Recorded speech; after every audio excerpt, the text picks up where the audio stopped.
ইউরোপীয় ইউনিয়নের প্রতিরক্ষা সরঞ্জাম ক্রয় সংক্রান্ত উদ্যোগ সিকিউরিটি অ্যাকশন ফর ইউরোপে অংশ নিতে সম্মত হয়েছে কানাডা। কানাডার প্রধানমন্ত্রী কার্যালয় থেকে দেয়া এক বিবৃতিতে এই তথ্য জানানো হয়। প্রধানমন্ত্রী মার্ক কার্নি SAFE-তে কানাডার অংশগ্রহণের আলোচনা সফলভাবে শেষ হওয়ার ঘোষণা দিয়েছেন। এর ফলে কানাডার ব্যবসা প্রতিষ্ঠানগুলোর জন্য শত শত কোটি ডলারের প্রতিরক্ষা সরঞ্জাম সরবরাহের সুযোগ তৈরি হবে বলে বিবৃতিতে উল্লেখ করা হয়।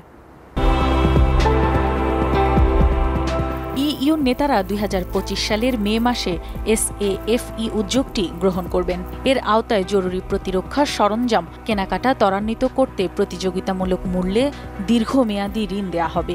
এই উদ্যোগটি ইউরোপীয় কমিশনের রিআর্ম ইউরোপ প্ল্যান 2030-এর একটি অংশ, যার লক্ষ্য ইইউ জুড়ে প্রতিরক্ষা খাতে 800 বিলিয়ন ইউরোর বেশি বিনিয়োগ উন্মুক্ত করা।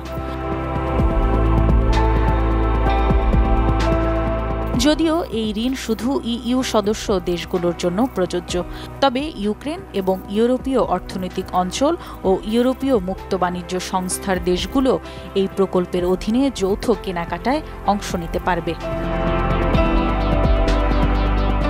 প্রধানমন্ত্রী কার্নি বিবৃতিতে বলেন, এই বিপজ্জনক ও বিভক্ত বিশ্বে কানাডা এবং ইইউ তাদের প্রতিরক্ষা অংশীদারিত্বকে আরও শক্তিশালী করছে। তিনি আরও যোগ করেন, SAFE কানাডার অংশগ্রহণ সক্ষমতার ঘাটতি পূরণ করবে, কানাডীয় সরবরাহকারীদের জন্য বাজার সম্প্রসারিত করবে এবং কানাডায় ইউরোপীয় প্রতিরক্ষা বিনিয়োগ আকর্ষণ করবে।